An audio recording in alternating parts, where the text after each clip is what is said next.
roi des cieux. Gloire à ton saint nom, éternel Dieu des armées. Ma voix s'ajoute à la voix de la créature. Ma voix s'ajoute à la voix des saints, des 24 vieillards, des 4 êtres vivants.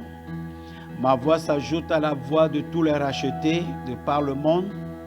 Pour ce matin, chanter, Papa Père, tu es merveilleux, tu es excellent, tu es glorieux. Merci Père pour l'œuvre que tu as accomplie pour nous. Merci Éternel de ce que tu acceptes de cheminer toujours avec nous. Merci de porter nos faiblesses à la croix et de nous donner ta force. Merci Seigneur Père Tout-Puissant de parachever Seigneur nos imperfections, nos incapacités. Merci Éternel Père de ce que tu intercèdes pour nous à tout moment. Merci Roi de gloire de nous avoir ajoutés à ta grande victoire, à la célébration de la victoire sur la croix. Merci infiniment, honneur à toi, magnificence à toi, dans le nom puissant de Jésus-Christ. Amen. Nous voulons véritablement vous remercier pour votre persévérance à nous suivre tous les jeudis sur TV évangélique. Restez bénis dans le nom de Jésus. Alors, nous voulons ce matin conclure le thème qu'on a commencé sur les 5 raisons pour lesquelles le Seigneur Jésus a bien voulu se laisser crucifier au milieu des 2 brigands. Alors, la clôture, la dernière raison capitale pour laquelle le Seigneur a accepté que cela soit fait ainsi, c'est pour que l'humanité sache que le seul sacrifice, l'unique sacrifice que Dieu a agréé, qu'il a accepté, au détriment des sacrifices des animaux, au détriment des sacrifices des humains, que les gens ont fait, ont voulu impressionner Dieu, et en offrant leurs enfants, en offrant leurs serviteurs. Non, Dieu n'agrée pas le sacrifice humain. Mais il avait institué dans les temps passés, sous le régime de la loi, le sacrifice des animaux en vue de quelque chose. Et la raison capitale pour laquelle le sacrifice des animaux était institué, c'était pour ôter le péché, pour obtenir le pardon du Seigneur, parce qu'il est écrit que sans effusion du sang, il n'y a pas pardon de péché.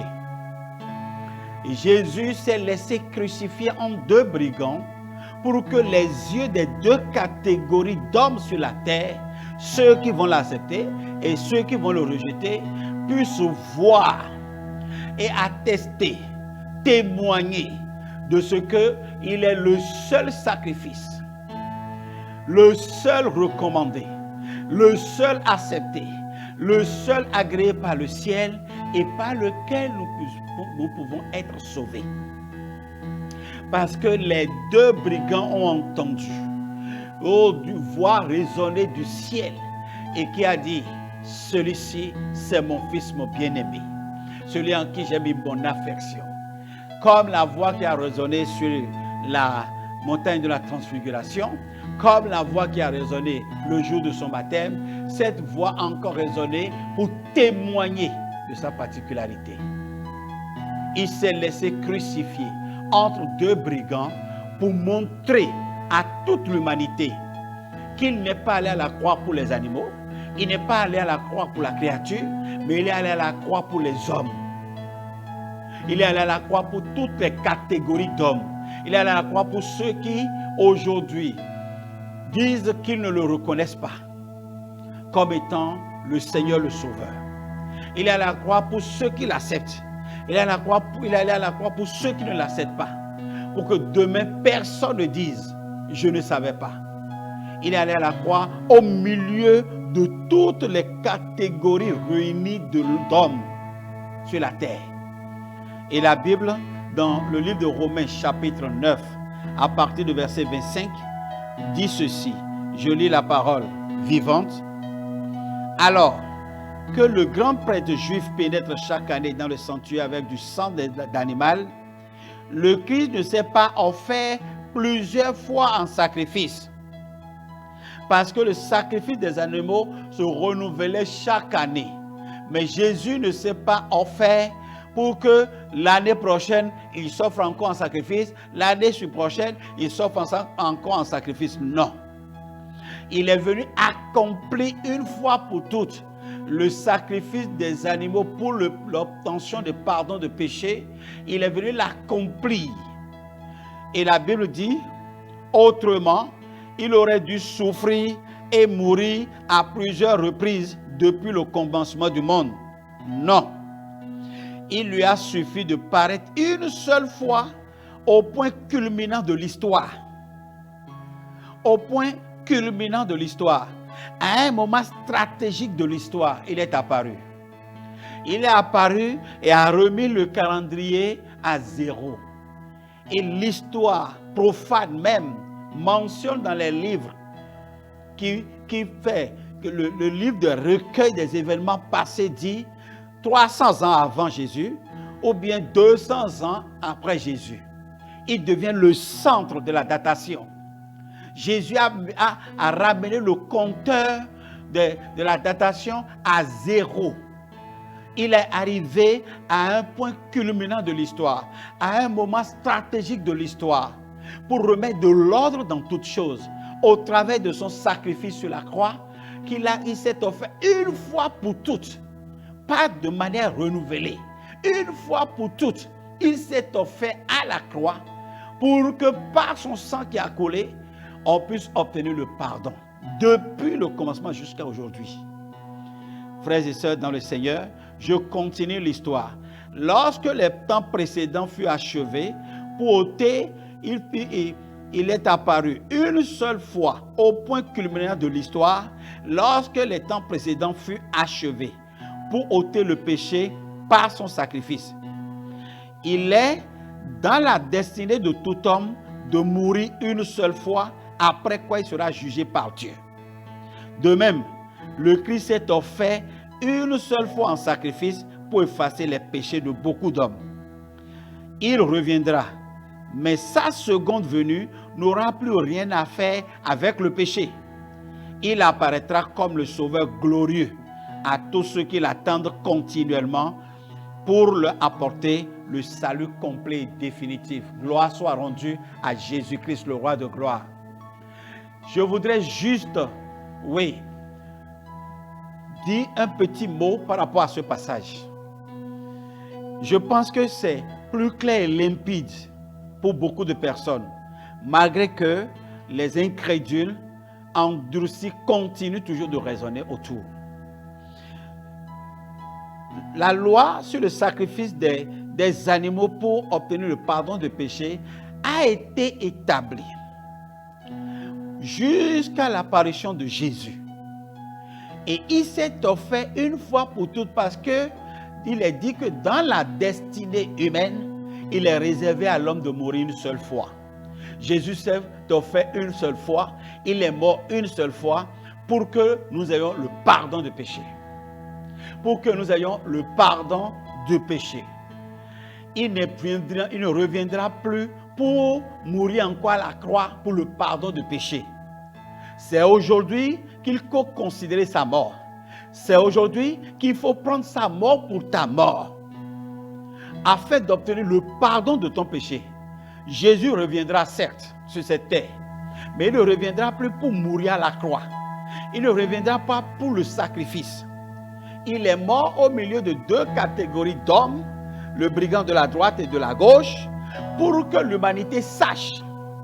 La leçon capitale pour laquelle il est mort, c'est pour que nous puissions dégager de ce que, par son sacrifice unique à la croix, nous sommes sauvés. Et sans ce sacrifice, il n'y a plus de pardon de péché. Dieu n'accepte plus le sacrifice des animaux.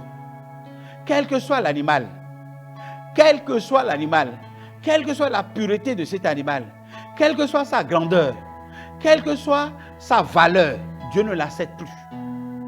Dieu n'accepte plus. Le fils d'Abraham que Dieu a agréé le plus, c'est Isaac. Et Jésus-Christ a été appelé fils d'Abraham. C'est lui l'Isaac. L'Isaac concrétisé. L'Isaac accompli. C'est lui. Et il est allé aussi sur la même montagne. Isaac est allé sur la montagne. Son père a porté le couteau sur lui, mais le père ne l'a pas égorgé. Une voix a crié du ciel et dit, ne porte pas la main à l'enfant. Je sais maintenant que tu me crains et que tu m'aimes. Mais quand il s'agit de Jésus, aucune voix n'a résonné du ciel. Pourquoi? Parce qu'il était lui-même le Dieu. Quel autre Dieu pouvait encore parler? Abraham n'était pas Dieu. Abraham était un homme qui aimait Dieu. C'est pour cela que la voix résonnait du ciel pour lui parler. Mais maintenant, c'est le Seigneur Dieu Tout-Puissant. C'est le divin personnifié. C'est le Verbe visible qui est sur la montagne de la crucifixion. Qui va parler? Qui va encore parler? Aucune voix n'a résonné du ciel. La main du couteau s'est levée et l'a tranché. Parce qu'il n'y avait plus une autre main au ciel pour retenir cette main. Il était le sacrifice parfait. Il était le sacrifice que le Père agrée. Il était le sacrifice de Dieu. Il était le sacrifice qui pouvait réellement ôter le péché de l'humanité. Il ne reviendra plus pour ça. Aujourd'hui est le jour favorable. Maintenant, c'est le temps qu'il faut pour que toi, tu considères ce sacrifice-là et obtenir le pardon de tes péchés. On ne peut vraiment pas empêcher les actes de folie à un fou. Non. Sinon, vous allez lui dire qu'il est guéri. Si le fou ne pose pas des actes de folie, vous allez lui dire qu'il est guéri. Alors, je prie pour que le fou soit guéri et que les écailles des yeux tombent, afin que les gens sachent que c'est lui et lui seul, par son sacrifice seul, que Dieu, on obtient le pardon de péché. Il n'y a plus une autre manière, il n'y a plus un autre sacrifice par lequel on peut obtenir le pardon de ses péchés. Je lis toujours ma Bible. La Bible dit, il reviendra une seconde fois, mais pas pour le péché. Mais cette fois-ci, c'est pour se révéler à ceux qui l'attendent continuellement. Ceux qui l'attendent continuellement. Frère, l'attends-tu? Est-ce que tu attends son retour? Est-ce que tu es dans un esprit d'attente? Quand une femme qui aime son époux, attend le retour de son époux, elle est impatiente. Elle prend soin des détails. Surtout si l'époux revenait de l'étranger. Elle est sous stress. Elle est agitée en elle-même. Est-ce que tu ressens cette émotion, ce sentiment-là pour son retour? Est-ce que tu sais qu'il reviendra? Il a dit, je reviendrai comme un voleur dans la nuit. Nul ne sait le jour, nul ne sait l'heure. Mais ça va venir au son de la trompette, à la voix d'un archange. Je reviendrai. Frère, je prie pour que l'esprit de son retour te saisisse. Que tu commences par ressentir comme une femme à terme les douleurs de l'enfantement. Car l'heure de son retour s'approche. Les signes sont évidents. Les signes sont réels. Les signes sont là. Il a promis, je reviendrai. Et je reviendrai pour ceux qui seront dans l'attente continuelle, afin de leur apporter le salut définitif. C'est quoi le salut définitif? C'est pour qu'une fois pour toutes, il soit affranchi des douleurs, de la corruption, de la méchanceté, de l'injustice de ce monde. Parce qu'au son de la trompette, à la voix d'un archange, comme il est dit par Paul aux Thessaloniciens, les saints en Christ seront enlevés. Ils seront emportés. Oh, frère, si tu pouvais encore trouver quelque part ce roman, Les Disparus, et lis cela. En un clin d'œil, il y a une catégorie de personnes qui vont disparaître de la terre. Oh, ce serait merveilleux que le pilote saint soit au contrôle de son appareil. Il va disparaître et laisser l'appareil en l'air. Quel désastre, quel drame va se produire ce jour-là. Un capitaine de bateau va partir subitement et laisser la commande du bateau au bon milieu de la mer. Quel drame, quel serait ce qui va se passer ce jour-là. Ce serait effroyable, du jamais vu sur la terre. Le chaos va s'installer sur la terre. Souviens-toi qu'au commencement, dans Genèse chapitre 1, verset 1, le monde était dans le chaos. Et l'Esprit de l'Éternel est descendu à la surface de l'eau pour mettre de l'ordre. Dieu a commencé par mettre de l'ordre. Chaque jour, il crée quelque chose. Il remet l'ordre dans la lumière, il remet l'ordre dans les eaux, il remet l'ordre sur la terre, il remet l'ordre, ainsi de suite. Le monde va retrouver ce chaos-là parce que l'Esprit va se retirer. Je ne veux pas que tu sois sur la terre ce jour-là. Je voudrais que tu sois ajouté aux multitudes qui seront emportées. Et c'est pour cela que maintenant, prends ta foi au sérieux. Prends ta foi au sérieux. Quelqu'un m'a dit que la foi se définit par le F qui est la fermeté, O l'obéissance, et puis le I qui est l'intégrité. Alors, aborde ces trois choses ensemble. Garde-les. Sois ferme dans ta foi. Sois décisif dans ta foi. Sois clair dans ta foi. Ne marche pas sur les deux pieds à la fois.